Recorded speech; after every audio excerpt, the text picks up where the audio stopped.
नमस्कार दोस्तों, स्वागत है आप सभी का उद्घोष एकेडमी के ऑनलाइन प्लेटफॉर्म पर। और आज हम लोग जुड़ चुके हैं ईवीएस के एक नए टॉपिक के साथ, जो है वैश्विक तापन, जिसको हम ग्लोबल वार्मिंग के नाम से जानते हैं। तो वैश्विक तापमान क्या है, जिसको हम वैश्विक ऊष्मन भी कहते हैं या फिर ग्लोबल वार्मिंग के नाम से जानते हैं। इसके साथ जुड़े हुए अन्य गतिविधियां जैसे ग्रीन हाउस इफेक्ट है, उसके बारे में हम चर्चा करेंगे। इसके क्या क्या कारण हैं और ये प्रोसेस किस तरह से फॉलो होता है, यानी इस पूरी प्रक्रिया से क्या हानि है, क्या लाभ है, इसको भी हम देखेंगे। और इसके साथ साथ हम ये देखेंगे कि इस पे प्रभाव किस किस पे पड़ता है, प्रकृति पे क्या प्रभाव पड़ रहा है, मानवीय जीवन के ऊपर क्या प्रभाव पड़ रहा है। और इसके साथ साथ हमें ये भी चर्चा करनी होगी इसमें कि इसके लिए क्या उपाय किए गए हैं, अंतरराष्ट्रीय स्तर पर यानी इंटरनेशनल लेवल पर क्या उपाय किए गए हैं, और हमारे देश यानी हमारे प्यारे भारत वर्ष में भी इसके लेकर के क्या चर्चाएं हो रही हैं, क्या उपाय किए जा रहे हैं, उसके बारे में भी हम चर्चा करेंगे। तो सबसे पहले हमको ये देखना होगा कि वैश्विक तापन होता क्या है। सामान्य अर्थों में अगर हम देखें तो पूरे हमारे पृथ्वी का जो वातावरण है, यानी जो हमारा पर्यावरण है, उस वातावरण में और महासागरों का तापमान जो है वो अपने औसत तापमान से जब वृद्धि करने लग जाता है, और ये वृद्धि जो है वो आपकी कैसी होती है, दीर्घकालिक वृद्धि होती है, यानी निरंतर बढ़ती रहती है, तो उसे हम किस चीज की संज्ञा देते हैं, उसे हम वैश्विक तापन यानी कि वैश्विक ऊष्मन, ग्लोबल वार्मिंग की संज्ञा हम इसे देते हैं।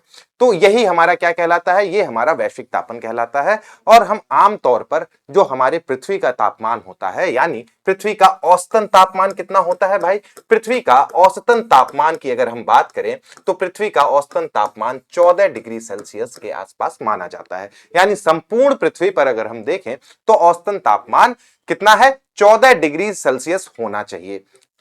अच्छा, ये प्रक्रिया क्यों आई हमारे सामने, तो इस प्रक्रिया को हमारे सामने आने के कुछ कारण हैं। जैसे क्या होता है कि जब दिन के समय सूर्य की किरणें हमारी पृथ्वी पर पड़ती हैं, तो वो सूर्य की ऊर्जा से क्या होता है भाई, ऊष्मा निकलती है और उस ऊर्जा का अवशोषण होता है। जैसे अगर हम ये मान लें कि ये हमारी पृथ्वी है, ठीक है, ये अगर हमारी पृथ्वी है, ये हमने अर्थ मान लिया, ठीक, और ये हमने सन मान लिया, ये सूर्य है। तो इस सूर्य से जो किरणें आती हैं, ये पृथ्वी पर पड़ने के बाद ये क्या होती हैं भाई, ये रिफ्लेक्ट होती हैं, और ये रिफ्लेक्ट होकर के ऊपर जाती हैं। और अगर सारी किरणें रिफ्लेक्ट होकर के ऊपर चली जाएंगी, यानी कि ये पृथ्वी पर सिर्फ दिन के समय ही रहेंगी, तो रात के समय जब सूर्य नहीं होता है तो क्या होगा, तो अत्यधिक ठंड होने लग जाएगी। तो इस केस में जो हमारा पर्यावरण है, जो हमारा वातावरण है, तो उसके ऊपर आप देखते हैं कि ये कुछ क्या है, गैसों की चादर है। हमने आपको वायुमंडल में बताया था, वायुमंडल क्या होता है भाई, कि हमारे पृथ्वी के चारों तरफ एक गैस का आवरण है, यानी ब्लैंकेट ऑफ गैसेस को हम क्या कहते हैं, वायुमंडल कहते हैं। तो इसमें विभिन्न प्रकार की चीजें हैं, जैसे आपके कुछ धूल कण हो गए, ठीक, फिर इसके अलावा कुछ गैसें हैं जैसे कार्बन डाइऑक्साइड है, इसके अलावा जलवाष्प होता है, बादल होते हैं। तो ये जो पोर्शन है हमारे पर्यावरण के, ये क्या करते हैं कि ये इस वापस जाती हुई किरणों से ऊर्जा का अवशोषण करते हैं, यानी उसकी जो गर्मी होती है, जो ऊष्मा होता है, उसको वो अवशोषित कर लेते हैं, और उसी की वजह से जो हमारे पृथ्वी का तापमान है वो क्या होता है, वो नियंत्रित रहता है। ठीक, तो ऐसे केस में तो ये हमारा अभी तक का पूरा ये जो सिस्टम चल रहा था, ये हम बात कर रहे हैं इंडस्ट्रियलाइजेशन फेज, यानी कि जो औद्योगिकरण हुआ उससे पहले के फेज की हम बात कर रहे हैं। लेकिन जब इंडस्ट्रियलाइजेशन का फेज आ जाएगा, यानी औद्योगिकरण हो जाएगा, तो उद्योगों से निकलने वाले जो आपके हानिकारक गैस कह लीजिए, या फिर जो नॉर्मल क्वांटिटी में जो कार्बन डाइऑक्साइड होता है, नाइट्रस ऑक्साइड होता है, तो इनकी मात्रा को हमारे वायुमंडल में बढ़ा दिया। तो जब इनकी मात्रा बढ़ गई तो क्या हुआ भाई, तो इनका जो सूर्य की किरणों का, सूर्य की ऊष्मा का अवशोषण भी ज्यादा होने लग गया। और जब सूर्य की ऊष्मा का अवशोषण ज्यादा हुआ, तो उस अवशोषण की वजह से हम देखते हैं कि हमारे पूरे पृथ्वी का जो है तापमान वो बढ़ने लग गया। यानी अगर हम पिछले एक शताब्दी की बात करें, 50 से 100 सालों के बीच में अगर हम बात करें, तो करीब करीब 1 से 1.5 डिग्री सेल्सियस के आसपास जो हमारे पृथ्वी का औसत तापमान है वो बढ़ चुका है। और इसमें इंडस्ट्रियलाइजेशन का बहुत बड़ा योगदान है, जिसको हम क्या कहते हैं, औद्योगिकरण कहते हैं। क्यों है, क्योंकि जब इंडस्ट्रियलाइजेशन शुरू हुआ था तो उस समय ऊर्जा का जो प्रमुख स्रोत था वो क्या था भाई, वो जीवाश्म ईंधन था। और जीवाश्म ईंधन के जलने से हम जानते हैं कि कार्बन डाइऑक्साइड की मात्रा बहुत अत्यधिक मात्रा में उत्सर्जित होती है। ठीक है, तो ये पूरा प्रोसेस था हमारा। अब हम देख लेते हैं वैश्विक तापन क्या होता है भाई। तो वैश्विक तापन पृथ्वी के वातावरण और महासागरों के औसत तापमान में होने वाली निरंतर वृद्धि या दीर्घकालिक वृद्धि से है, जिसे हम मुख्य रूप से ग्रीन हाउस गैस जैसे कार्बन डाइऑक्साइड, मीथेन के बढ़ते स्तर के कारण ये चीजें होती हैं। ठीक, ये क्या है, इससे क्या हो रहा है भाई, तो इससे पर्यावरणीय समस्याएं जो हैं वो बढ़ती जा रही हैं। जैसे कहीं पे सूखा हो रहा है, कहीं पे अत्यधिक बाढ़ आ जा रही है, कहीं पे आपके जो ग्लेशियर्स हैं वो पिघलने लग जा रहे हैं और समुद्रों का लेवल जो है वो बढ़ता जा रहा है। इसकी वजह से आप देखते होंगे कि जो कुछ कुछ द्वीप हैं वो द्वीप जो हैं वो समुद्र के अंदर डूबते जा रहे हैं। जैसे अभी कुछ वर्ष पहले ही मालदीव में एक चीज देखने को आई थी। क्या हुआ था वहां पे कि समुद्र के भीतर उन्होंने एक कन्वेंशन, एक सम्मेलन किया था और वो किस चीज का संकेत देने की कोशिश कर रहे थे। उनका संकेत यही था कि वैश्विक ऊष्मन की वजह से धीरे धीरे करके मालदीव जो है वो डूब जाएगा और इसके लिए वैश्विक स्तर पर यानी अंतरराष्ट्रीय स्तर पर कुछ कदम उठाए जाने चाहिए। और वो जो कदम उठाए जाने चाहिए वो क्या होने चाहिए भाई, वो ठोस कदम होने चाहिए। ठीक है, तो ये गंभीर पर्यावरणीय समस्या मुख्य रूप से मानवीय गतिविधियों के कारण उत्पन्न हो रही है और इंडस्ट्रियलाइजेशन जो है वो मानवीय गतिविधियां हैं। और जनरली अगर हम देखें तो क्या होता है कि ऐसे केस में ज्यादातर जो मानवीय गतिविधियां हैं वही ये पर्यावरण ऊष्मन यानी ये ग्लोबल वार्मिंग के लिए जिम्मेदार होते हैं। कुछ प्राकृतिक गतिविधियां भी हैं, जैसे आपके ज्वालामुखी उद्गार वगैरह हो गए, तो ये जो हैं वो बहुत सीमित मात्रा में होते हैं, लेकिन ज्यादातर जो हैं वो चीजें आपकी मानवीय गतिविधियों की वजह से ही होती हैं। ठीक है, तो यहां तक क्लियर है सभी को, आगे बढ़े चलिए।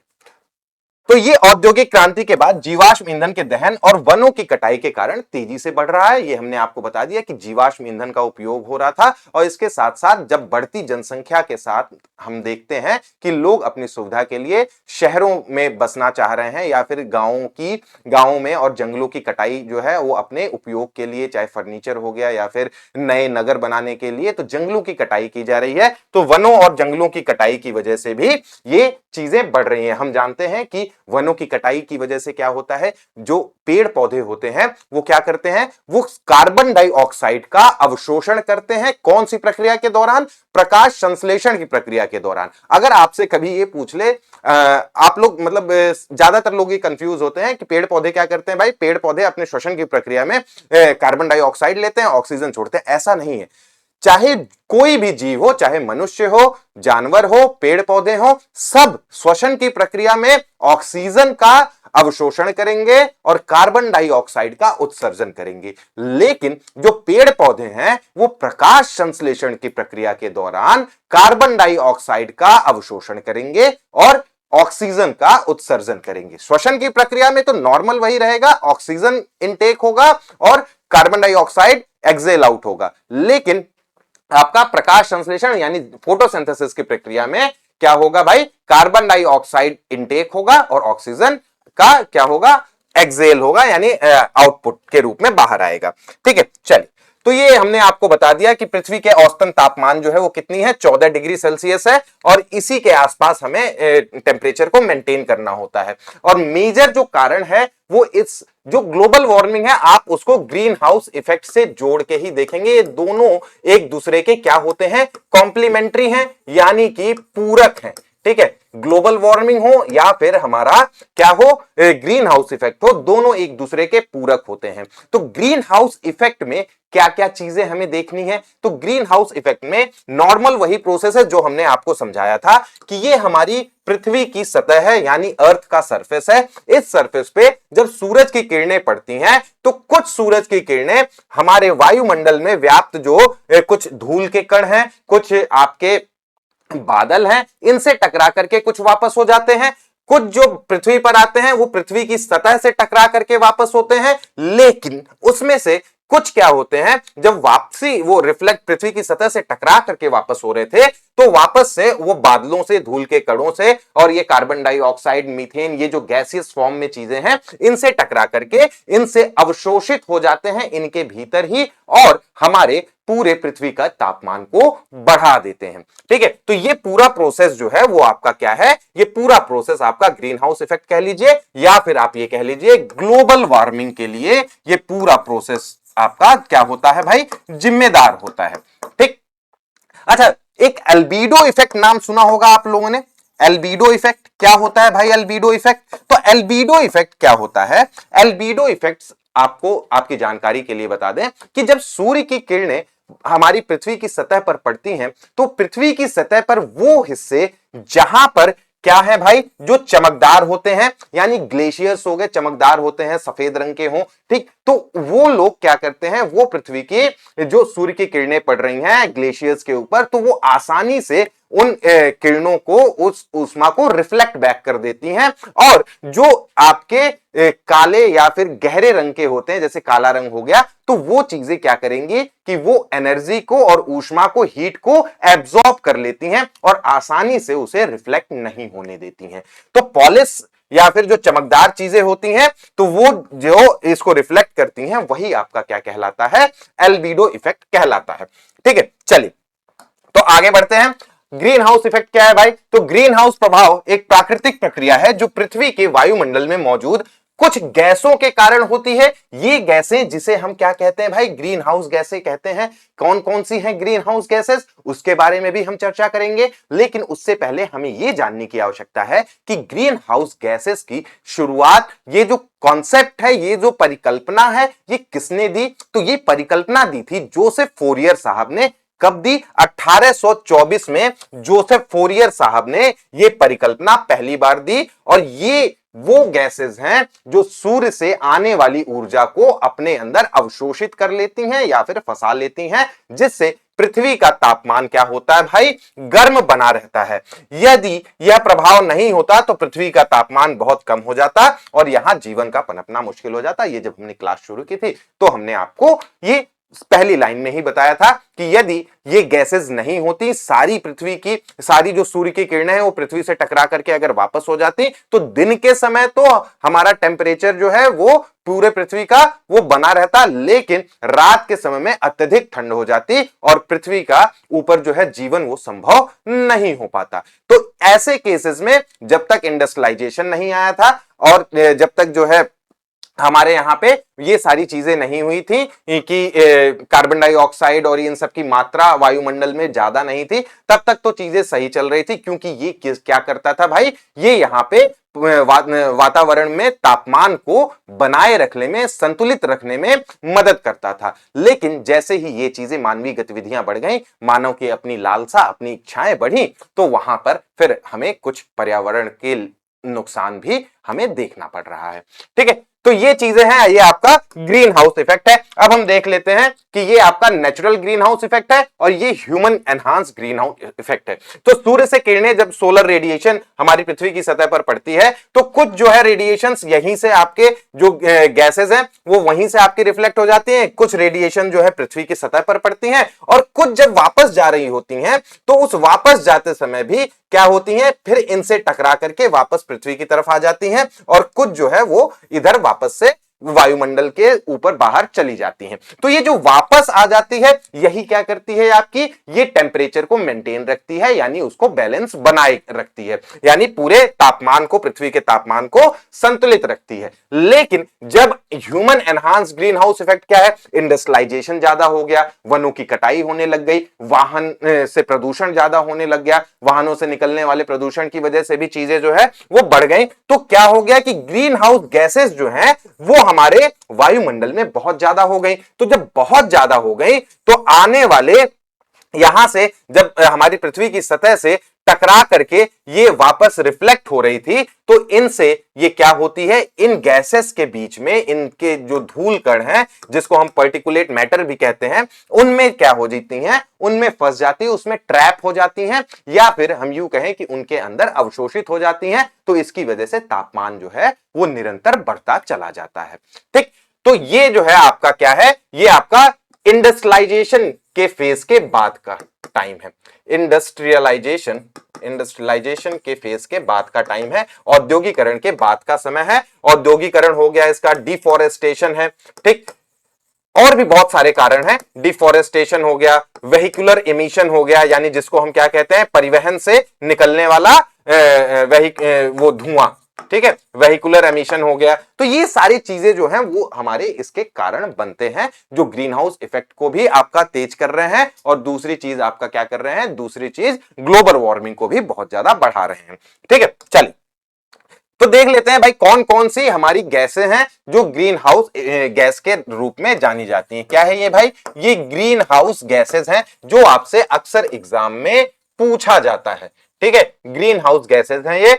सबसे ज्यादा मात्रा में अगर हम देखें तो लगभग 76% जो है वो क्या है, कार्बन डाइऑक्साइड, लगभग 76% है कार्बन डाइऑक्साइड। और इसके प्राकृतिक स्रोत की अगर हम बात करें, हमने आपको बताया था इसके प्राकृतिक स्रोत क्या है भाई, ज्वालामुखी है, और मनुष्य और जीव जंतुओं द्वारा और पादपों के द्वारा किया जाने वाला श्वसन है। इस प्रक्रिया को हम प्राकृतिक स्रोत के रूप में देखते हैं। मानव जनित स्रोत कौन कौन से हैं, तो मानव जनित स्रोत में जीवाश्म ईंधन का जलना, इसका मतलब क्या हो गया भाई, फॉसिल फ्यूल का बर्न करना। ठीक, फॉसिल फ्यूल हम जानते हैं कि जितनी बहुत सारी इंडस्ट्रीज हैं या फिर हमारे जो बिजली घर हैं वो सब किसके ऊपर डिपेंडेंट है, फॉसिल फ्यूल के ऊपर डिपेंडेंट है। मैक्सिमम कोयले के ऊपर डिपेंडेंट होते हैं। किसके ऊपर भाई, कोयले के ऊपर डिपेंडेंट होते हैं। तो कोयले के साथ साथ इसके अलावा पेट्रोल, डीजल, ठीक है, तो ये सारी चीजें भी आपकी किसमें आती हैं, फॉसिल फ्यूल यानी जीवाश्म ईंधन के रूप में आती हैं। इसके अलावा वनों की कटाई की वजह से भी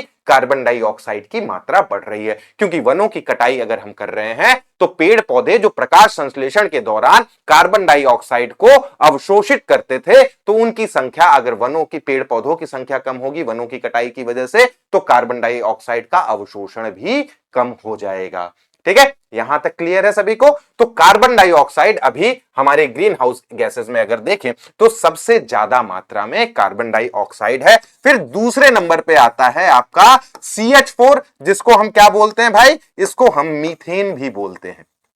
ठीक है, मीथेन बोलते हैं। कितना प्रतिशत है, तो ये हमारे ग्रीन हाउस इफेक्ट को में कितना योगदान देता है, तो इसका कंट्रीब्यूशन 16% का होता है। CH4 जिसको हम मीथेन के नाम से जानते हैं, इसके प्राकृतिक स्रोत क्या क्या हैं, तो दलदली एरिया या फिर जो प्राकृतिक भंडार होते हैं, तो वहां से भी ये क्या होता है, ये गैस रिसाव होता है। तो ये हमारे प्राकृतिक स्रोत हो गए। इसके अलावा मानव जनित में पशुधन हो गया, चावल की खेती हो गई, और प्राकृतिक गैस के रिसाव की वजह से भी ये चीजें होती हैं। तो इससे भी CH4 की मात्रा यानी मीथेन की मात्रा हमारे वायुमंडल में बढ़ रही है। और ये क्या कर रही है भाई, ये भी आपका ग्लोबल वार्मिंग यानी वैश्विक ऊष्मन या वैश्विक तापन को बढ़ावा दे रही है, उसको टेम्परेचर को हमारे पृथ्वी के बढ़ाते जा रही है। ठीक है, अच्छा एक चीज बताइए आप लोग कि ये जो कार्बन डाइऑक्साइड है इसकी मात्रा सबसे ज्यादा कंट्रीब्यूट करता है, 76% है। लेकिन अगर एक चीज ये है कि मीथेन जो है, मीथेन ग्लोबल वार्मिंग में अगर मीथेन है, मान लीजिए अगर 10 यूनिट जो है वो कार्बन डाइऑक्साइड है और 10 यूनिट ही मीथेन है। ठीक है, ये दोनों चीजें हैं अगर, तो मीथेन करीब करीब 25% एक्स्ट्रा यानी कार्बन डाइऑक्साइड से 25% ज्यादा नुकसान करती है। 25% ज्यादा जो है वो क्या करेगी, वो एनर्जी को एब्जॉर्ब करती है। ठीक है, तो ये चीज है। फिर उसके बाद से आ जाता है हमारा N2O, जिसको हम क्या कहते हैं, नाइट्रस ऑक्साइड भी कहते हैं। ठीक है, नाइट्रस ऑक्साइड कहते हैं। क्या कहते हैं भाई, नाइट्रस ऑक्साइड कहते हैं। नाइट्रस ऑक्साइड कहां मिलता है भाई, तो प्राकृतिक स्रोत इसके महासागर हो गए और मिट्टी हो गई यानी सॉइल हो गई। एंथ्रोपोजेनिक यानी मानव जनित अगर हम बात करें तो कृषि उर्वरक और औद्योगिक प्रक्रियाओं की वजह से भी ये निकलते हैं। इसके अलावा आपके F गैसें, तो F गैसें क्या है भाई, जो फ्लोरिनेटेड गैसेस होती हैं। क्या होती हैं ये फ्लोरिनेटेड गैसेस होती हैं। ठीक है, फ्लोरिनेटेड गैसेस, इसमें आपके क्या क्या चीजें आ जाती हैं, जैसे आपके CFCS आ जाते हैं, क्लोरोफ्लोरोकार्बन, या फिर HFCS आ जाते हैं, हाइड्रोफ्लोरोकार्बन। ठीक, तो ये फ्लोरिनेटेड गैसेस के आपके एग्जाम्पल क्या हो गए, CFCS हो गए, और इसके अलावा आपका HFCS हो गया, और भी बहुत सारे फ्लोरिनेटेड गैसेस हैं। लेकिन मेनली हमें इन दो के बारे में पढ़ना होता है। जनरली कहां से मिलते हैं, तो रेफ्रिजरेशन एंड AC, जो एयर कंडीशन होता है, रेफ्रिजरेशन और एयर कंडीशन, तो ये वहां से आपके निकलते हैं। ठीक है, तो ये भी आपका क्या करते हैं, ये भी वैश्विक तापन को बढ़ाते हैं। इसके साथ साथ एक और चीज है कि ये गैसेस जो हैं, ये दोनों जो हमारी वायुमंडल की एक परत है ओजोन लेयर जो वायुमंडल जब हमने पढ़ा था तो उसमें हमने देखा था कि ओजोन लेयर क्या करती है भाई, सूर्य से आने वाली जो पराबैंगनी किरणें हैं उनको वहीं से रिफ्लेक्ट कर देती है और उसको पृथ्वी की सतह पर नहीं आने देती है। तो ये जो आपके फ्लोरिनेटेड गैसेस हैं, चाहे वो क्लोरोफ्लोरोकार्बन हुआ चाहे वो हाइड्रोफ्लोरोकार्बन हुआ, ये लोग क्या करते हैं, ये लोग ओजोन परत में इनकी वजह से क्या हो रहा है, छिद्र हो रहा है, यानी ओजोन परत में छिद्र बनने की वजह से डायरेक्ट जो गैसेस हैं वो भी आ जाती हैं। इसके अलावा जो ओजोन है ये भी आपका समताप मंडल में प्राकृतिक रूप से उत्पन्न है। तो ये क्या करती है, अगर हम नेचुरल फिनोमिना देखें तो ये एब्जॉर्ब कर लेती है, तो उससे क्या होता है भाई, कंट्रोल्ड रहता है। लेकिन अगर यहां पे परिवहन और उद्योग से निकलने वाले प्रदूषण के कारण जमीनी स्तर पर अगर ये रहेगा तो जमीनी स्तर पर क्या करता है कि जमीनी स्तर पर सूर्य की ऊष्मा को ये एब्जॉर्ब कर लेता है और जमीन के जो हमारा वातावरण है उसका तापमान बढ़ा देता है। तो ये कुछ चीजें हैं, ये गैसेस हैं जिसको हमें देखना था। आपसे एग्जाम में अक्सर पूछा जाता है कि इनमें से कौन सा आपका ग्रीन हाउस गैस है या फिर ग्रीन हाउस गैस नहीं है। अगर आपको कार्बन डाइऑक्साइड दिख जाए, मीथेन दिख जाए, नाइट्रस ऑक्साइड N2O दिख जाए, फ्लोरिनेटेड गैसेस में जैसे आपके CFCS हो गए, HFCS हो गए, इसके अलावा ओजोन दे दे, और इसके साथ साथ में आपको एक और चीज याद रखनी है, क्या है भाई, वो जलवाष्प है। ठीक, वाटर वेपर भी आपका बहुत बड़ा रोल निभाता है। ठीक है, किस चीज में भाई, वाटर वेपर आपका जो जलवाष्प होता है वो आपका बहुत बड़ा रोल निभाता है ग्लोबल वार्मिंग को बढ़ाने में। ठीक, चलिए यहां तक क्लियर है सभी को, आगे बढ़े। तो ये जो गैसेस हैं उसमें अगर हम देखें तो कार्बन डाइऑक्साइड हमने आपको बताया कितना एस्टिमेटेड किया गया है, 76% के आसपास कार्बन डाइऑक्साइड जो है वो आपका ग्रीन हाउस इफेक्ट में अपना कंट्रीब्यूशन देता है। मेन सोर्सेज आपको बता दिए कि फॉसिल फ्यूल कंबशन हो गया, जैसे कोल हो गया, ऑयल हो गया, गैस हो गया, इंडस्ट्रियल प्रोसेसेस हैं, और इसके साथ साथ आपके डिफोरेस्टेशन हो गए। अगर नेचुरल सोर्सेज अगर हम बात करें तो नेचुरल सोर्सेज में आपके क्या होते हैं, वॉल्केनिक इरप्शंस यानी कि ज्वालामुखी उद्गार, और इसके साथ साथ जो मानव और जो जीव जंतु और पादप क्या करते हैं, अपने श्वसन की प्रक्रिया में भी इसको इन्वॉल्व करते हैं। सेकंड नंबर पे हम मीथेन की बात करते हैं। मीथेन जिसको CH4 बोला जाता है, एस्टिमेटेड अमाउंट कितना है, लगभग 16% का कंट्रीब्यूशन ये देता है। कितना देता है भाई, 16% का ये कंट्रीब्यूशन देता है। ठीक है, और इसके जो सोर्सेज हैं तो एग्रीकल्चर हो गया, लाइफ स्टॉक, राइस कल्टीवेशन यानी चावल की खेती हो गई, वहां से निकलता है। इसके अलावा फॉसिल फ्यूल के बाई प्रोडक्ट के रूप में भी निकलता है, और लैंडफिल्स यानी कि जो जहां पे कचरा वगैरह पाटा जाता है वहां से भी निकलता है। इसके अलावा मीथेन एक जगह और निकलता है, कहां से निकलता है भाई, तो जो आपने पशुओं को देखा होगा, गाय भैंस जो जुगाली करते रहते हैं ना दिन भर, मुंह उनका चलता रहता है, ठीक है, तो वहां से भी ये मीथेन गैस निकलता है। ठीक है, चल अगला देखते हैं। अगला हमारा है नाइट्रस ऑक्साइड, करीब करीब एस्टिमेटेड है इसका 6%, और 6% में इसके नाइट्रस ऑक्साइड के जो मेन सोर्सेज हैं वो क्या है, एग्रीकल्चर सॉइल मैनेजमेंट यानी कि जो फर्टिलाइजर्स हम यूज करते हैं, उर्वरक जो यूज करते हैं खेतों में, तो वहां से निकलता है। इसके अलावा इंडस्ट्रियल प्रोसेसेस से भी निकलता है, और दहन यानी कि कंबशन के दौरान भी नाइट्रस ऑक्साइड निकलता है। इसके अलावा जो फ्लोरिनेटेड गैसेस की हमने बात की थी, एफ गैसेस, तो उसमें आपका HFCS हो गया, PFCS हो गया, SF6 है। तो ये सब जो है आपका करीब करीब 2% जो है ये मात्रा हम लेके चलते हैं। इसके अलावा जलवाष्प भी है, जलवाष्प जो है वो आपका कितना प्रतिशत हिस्सा है, तो 0.08% के आसपास जो है वो जलवाष्प का हिस्सा होता है। तो ये सारी चीजें आपकी किस में आ जाती हैं, ये सारी चीजें आपकी ग्रीन हाउस गैसेस में आती हैं। इसके अलावा ओजोन है, तो ये सारी चीजें, ये सारी गैसेस आपकी ग्रीन हाउस गैसेस में है। तो ये आपको क्लियर हो गया होगा। अब हम देख लेते हैं कि इसके प्रमुख कारण क्या है ग्लोबल वार्मिंग के।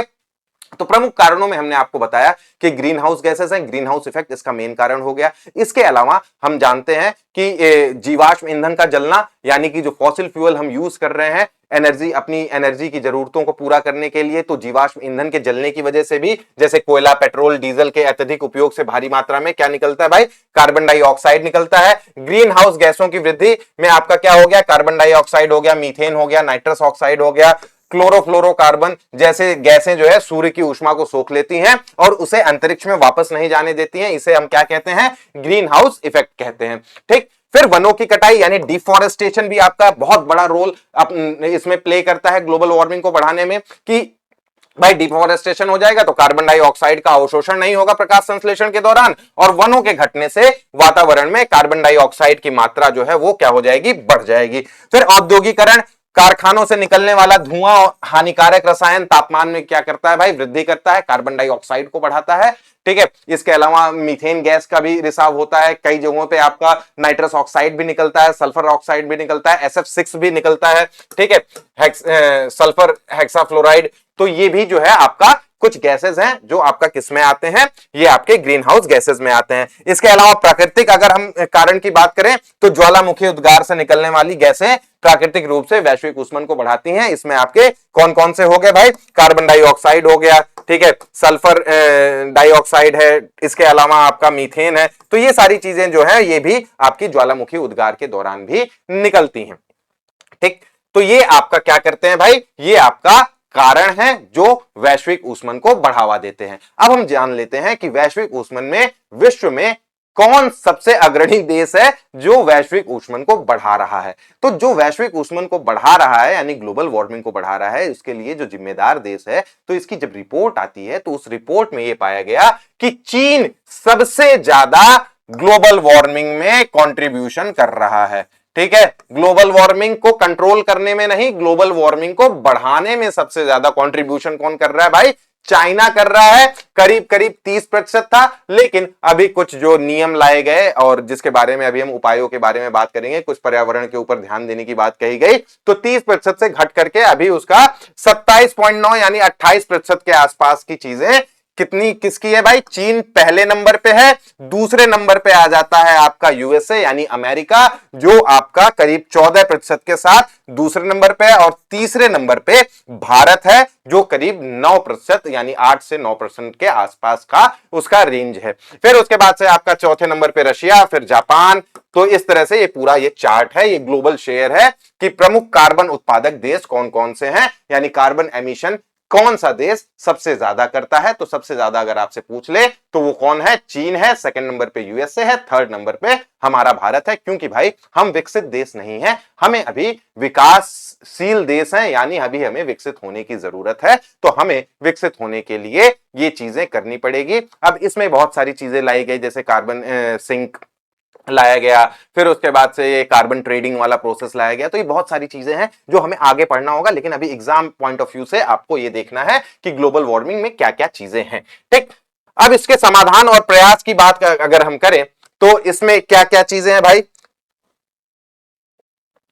अच्छा, ये कारण में जीवाश्म ईंधन का दहन जो है वो कितना है भाई, लगभग 75% जो है जीवाश्म ईंधन के दहन की यानी फॉसिल फ्यूल की यूज की वजह से उसका मेन कारण क्या है भाई, जीवाश्म ईंधन का दहन है। फिर उसके बाद से आपका औद्योगिकरण और विनिर्माण यानी भारी मशीनरी और पावर प्लांटों की वजह से भी ये निकलता है, यहां से धुआं और गैस वगैरह निकलती हैं। वनों की कटाई लगभग 11%। 16% जो है वो आपका क्या है, 16% जो है वो आपका परिवहन यानी कि जो व्हीकुलर एमिशन होता है, गाड़ियों और वाहनों से निकलने वाला जो धुआं होता है, वो भी ग्लोबल वार्मिंग को बढ़ा रहा है। इसके साथ साथ आपका इमारतों की हीटिंग और ऊर्जा के प्रयोग उपयोग जो है, ये भी आपका क्या करते हैं, ये आपका ग्लोबल वार्मिंग करते हैं।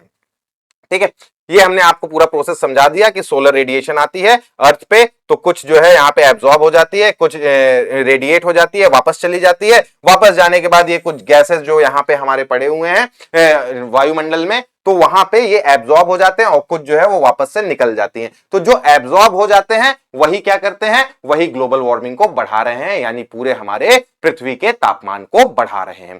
ठीक है, अब इसके लिए क्या उपाय किए गए हैं, इसके प्रभाव क्या पड़ते हैं वो देख लेते हैं। तो इसके प्रभाव में अगर हम देखें तो प्रभाव को हम दो श्रेणियों में बांट देते हैं। दो श्रेणियां कौन कौन सी है कि एक प्रकृति पर क्या प्रभाव पड़ रहा है, दूसरा मानव जीवन पर क्या प्रभाव पड़ रहा है। तो जो प्रकृति पर प्रभाव पड़ रहा है कि ग्लेशियर्स इससे पिघल रहे हैं, आर्कटिक और अंटार्कटिक की बर्फ तेजी से पिघल रही है। इससे न केवल ध्रुवीय भालू जीवों जैसे पोलर बियर्स के ऊपर खतरा है, बल्कि क्या हो रहा है, इनके पिघलने की वजह से पानी के स्रोत भी घटते जा रहे हैं, यानी ग्लेशियर्स पिघल रहे हैं तो पानी के स्रोत घट रहे हैं, और समुद्र में जल स्तर की क्या हो जा रही है, वृद्धि हो जा रही है। तो महासागरों में जो जल है वो भी बढ़ जा रहा है। बर्फ के पिघलने और गर्म पानी के विस्तार से समुद्र का स्तर बढ़ रहा है, जिससे हमने अभी मालदीव्स की चर्चा की थी। मालदीव जैसे देश, मुंबई, न्यूयॉर्क और तटीय शहरों के डूबने का खतरा है। इसके अलावा इंडोनेशिया भी अपनी राजधानी को शिफ्ट कर रहा है, क्योंकि जो उसकी राजधानी है जावा और सुमात्रा, जो और भी बहुत सारे आइलैंड हैं इंडोनेशिया के, वो भी डूबने के खतरे से ग्रस्त हैं। इसलिए वो अब दूसरे आइलैंड पर जाकर के अपनी राजधानी बनाने की कोशिश कर रहा है।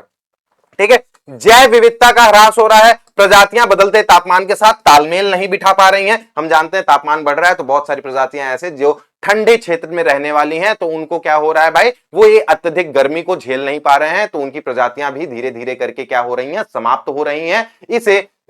इसके अलावा जो कोरल रीफ्स हैं वो भी मर रहे हैं, जिसे समुद्र का वर्षावन कहा जाता है, कोरल रीफ्स, तो वो भी क्या हो रहे हैं, धीरे धीरे करके समाप्त हो रहे हैं। इसके अलावा मॉनसूनी चक्र में भी बदलाव हो रहा है, मौसम चक्र में बदलाव हो रहा है। मानसून जो है वो देर से आ रहा है, कहीं बहुत पहले आ जा रहा है, तो अनिश्चितताएं बढ़ गई हैं, जिसकी वजह से कहीं सूखा पड़ रहा है, कहीं बाढ़ आ रही है।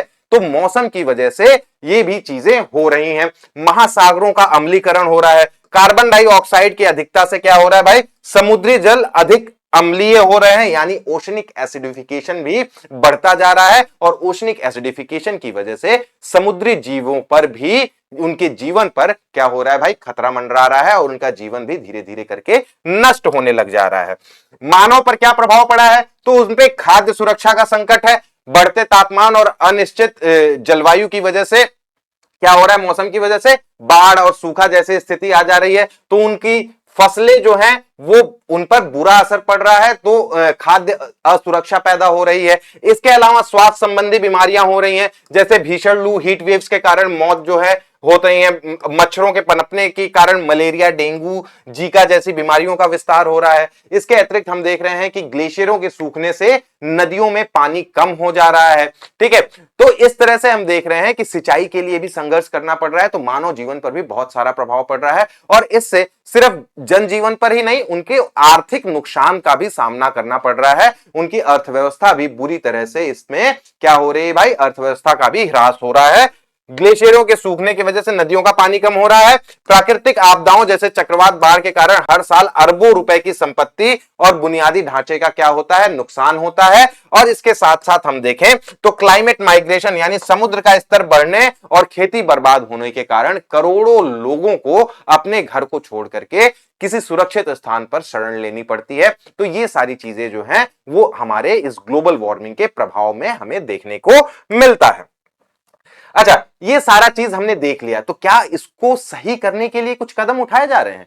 तो हमने आपको बताया कि अंतरराष्ट्रीय स्तर पर भी कदम उठाया जा रहा है, और अंतरराष्ट्रीय के साथ साथ हमारे जो देश राष्ट्रीय स्तर पर भी इस पे कदम उठाया जा रहा है। जैसे 1972 में सबसे पहला पर्यावरण को लेकर के सम्मेलन किया गया, जिसको हम क्या बोलते हैं भाई, स्टॉकहोम सम्मेलन बोलते हैं, और ये मानव पर्यावरण पर संयुक्त राष्ट्र का सम्मेलन था। ठीक है, मैन एंड एनवायरमेंट जो इसका टॉपिक था। ठीक है, कहां पे किया गया, तो ये आपका स्टॉकहोम में किया गया था, और ये पहला बड़ा अंतरराष्ट्रीय सम्मेलन था पर्यावरण को लेकर के। इसी के बाद यूएनईपी यानी कि आपका संयुक्त राष्ट्र पर्यावरण कार्यक्रम की घोषणा की गई, और इसी के तहत जो है 5 जून को विश्व पर्यावरण दिवस मनाया जाता है स्टॉकहोम सम्मेलन की वजह से। उसके बाद से उसके 20 साल बाद हम दूसरा एक नया देखते हैं, जिसको हम अर्थ समिट के नाम से या फिर रियो डी जेनेरियो समिट के नाम से जानते हैं। ठीक है, कब होता है, 20 साल बाद इसके 1992 में ब्राजील के रियो डी जेनेरियो में इसका आयोजन किया जाएगा। यहां पर 3 महत्वपूर्ण ढांचे निकले।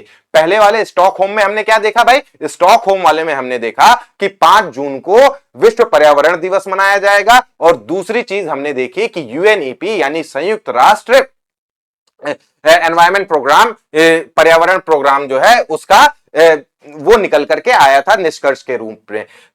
रियो डी जेनेरियो यानी पृथ्वी सम्मेलन में क्या हुआ, तो यहां पे 3 चीजें निकल के आई, यूएनएफसीसी यानी कि जलवायु परिवर्तन पर संयुक्त राष्ट्र फ्रेमवर्क कन्वेंशन, और एजेंडा 21 यानी कि 21वीं सदी में हमारा क्या एजेंडा होना चाहिए, सस्टेनेबल डेवलपमेंट की बात पहली बार यहां सामने निकल के आती है। सस्टेनेबल डेवलपमेंट क्या है कि भाई हमारा कॉमन फ्यूचर, ठीक है, इसका जो मोटो था क्या था, our common future, our common future, यानी कि हम अपने जो हमारा पर्यावरण है उसमें जो व्याप्त रिसोर्सेस हैं वो सिर्फ हमारे तक सीमित ना रहे, यानी उसका हम इतना दोहन ना कर लें कि वो हमारे जीवन काल में ही समाप्त हो जाएं और हमारी आने वाली पीढ़ी के लिए कुछ बचे ही नहीं। तो यहां पे आपका क्या निकल के आता है, सस्टेनेबल डेवलपमेंट का टॉपिक निकल करके आता है, जिसके ऊपर सभी देश क्या कर रहे हैं भाई, काम कर रहे हैं। और सभी देशों ने इसको माना भी कि हमें अपने आने वाली पीढ़ी, आने वाली नेक्स्ट जनरेशन के लिए ये चीजें लानी होंगी।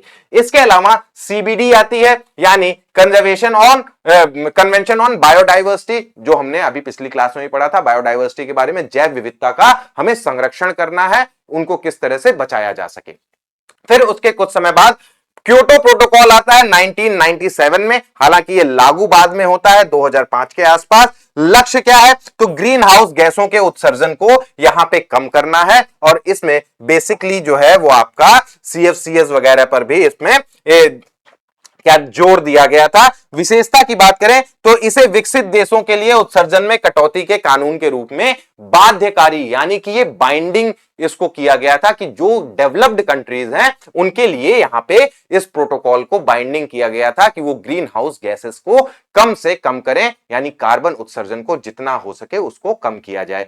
सिद्धांत क्या था, साझा लेकिन अलग अलग जिम्मेदारी, कि हम सबकी जिम्मेदारी जो है वो साझा तो है, लेकिन जो जितना ज्यादा विकसित है उसकी जिम्मेदारी क्या हो जाएगी, उतनी ज्यादा बढ़ जाएगी। ठीक, यानी जो डेवलप्ड हो चुका है उसकी जिम्मेदारी उतनी ज्यादा बढ़ जाती है। वो आपने एक कहावत सुनी होगी ना, with great power comes great responsibility, तो वही वाला कॉन्सेप्ट यहां पे लगाया गया था। ठीक, चलिए इसके अलावा और क्या हुआ, इसके अलावा आपका पेरिस समझौता हुआ, जो सीओपी 21 के नाम से जाना जाता है। 2015 में कहां पे हुआ, फ्रांस में हुआ, और इसमें जो भाग लिया था वो भारत ने भी इसमें भाग लिया था और अपनी बहुत बड़ी भूमिका निभाई थी फ्रांस के साथ साथ। तो भारत की तरफ से प्रधानमंत्री मोदी जी गए थे और फ्रांस के प्रधानमंत्री इमैनुअल मैक्रो इसका जो है उद्घाटन करते हैं, और वहां पे बहुत सारी चीज रखे जाते हैं, और सीओपी 21 को लागू करने के लिए बहुत सारी चीजें की गई कि वैश्विक तापमान की जो वृद्धि है उसको पूर्व औद्योगिक स्तर